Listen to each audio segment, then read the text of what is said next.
रख ली जैसे शरीर में कोई गांठ हो गई या लीवर या किडनी किसी भी तरह से आपको तकलीफ दे रही है। डॉक्टर बोल रहा है कि डायलिसिस करना पड़ेगा या डॉक्टर बोल रहा है कि ये जांच के लिए जाएगी और हो सकता है कि इसमें कैंसर निकल सकता है या ये प्रॉब्लम हो सकती है, तब एक काम करना प्रारंभ करें।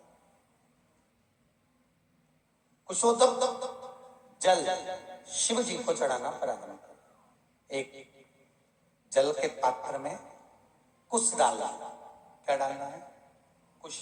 कुशा जो होती है उसका कुशा डाल दीजिए और उस कुशे को वापस निकाल लीजिए। 10 मिनट 20 मिनट तक उस जल के अंदर कुश पड़ा होना चाहिए। वो कुशा वापस निकालने के बाद में जिस व्यक्ति को रोग है और रोग का इलाज लग नहीं रहा हो या तकलीफ आ रही हो, तो कुशोदक जो जल होता है वो शिव जी को श्री शिवाय नमस्तुभ्यम बोलकर समर्पित करना चाहिए। उसी का आधा चम्मच से भी आधा चम्मच भाग लेकर आ जाओ। थोड़ा सा शरीर पर छीटा, थोड़ा सा आचमन उस कुशोदक जल का करना प्रारंभ कर दीजिए। बाबा चाहेगा शरीर ठीक होना प्रारंभ हो जाए।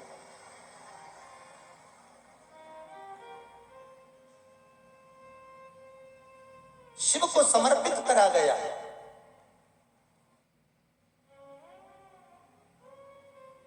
कुश का जल भगवान शंकर को जब समर्पित किया जाता है तो केवल शिव के लिए नहीं रहता, वो जल हमारे पूर्वजों के लिए भी रहता है।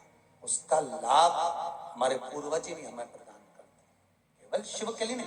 पहले की कथाओं में कहा है जब हम शंकर भगवान को जल चढ़ाते हैं तो उसके हिस्से हो जाते हैं। वो जल के हिस्से शिव को चढ़ाते से हो जाते हैं। 33 कोटि देवता में चले जाते हैं, गणेश जी का चले जाता है, पितरों का चले जाता है, भोलेनाथ जी का चले जाता है, वास्तु को चले जाता है, आहु दोष में जाता है। ये हमारा एक लोटा पानी जो हमने शंकर भगवान को चढ़ाया उसके हिस्से अपने आप भगवान शंकर उसी समय पर कर देते हैं और हमारे जीवों को तृप्त कर देते हैं। भगवान ब्रह्मा ने भगवान विष्णु से कहा तुम्हारे पिता कौन है? भगवान विष्णु कहते मेरे पिता देवादिदेव महादेव है। तब भगवान ब्रह्मा को विश्वास नहीं हुआ तो उन्होंने कहा मैं तुम्हारे पिताजी का दर्शन करना चाहता हूं और एक पर्वत को घुमाना प्रारंभ करा। ऐसा पर्वत घुमाया, ऐसा घुमाया कि उसमें से अग्नि का एक खंभ प्रकट हो गया और ऐसा लिंगायत आकृति प्रकट हो गई और उस लिंगायत आकृति में से आवाज आई कि हे नारायण, हे ब्रह्मा, मैं ही आप सबकी उत्पत्ति का कारण, मैंने ही भगवान विष्णु को प्रकट करा है और भगवान विष्णु ने ब्रह्मा तुमको प्रकट करा।